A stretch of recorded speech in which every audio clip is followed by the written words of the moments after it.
Hello ভাইয়া, হঠাৎ phone দিলেন যে?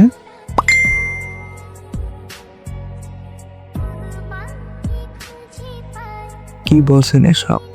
ও তো কয়েকদিন আগেই মেসেজ দিয়েছিল।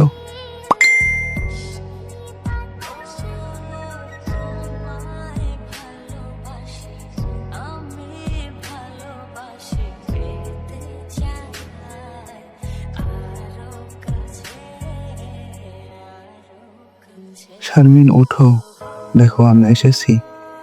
আমি আর কাজের অজুহাত দেব না কিছু।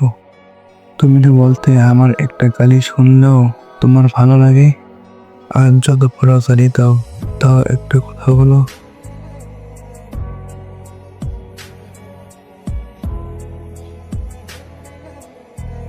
তুমি আজ সারাদিন কথা বললে না, আমার খুব খারাপ লাগছে।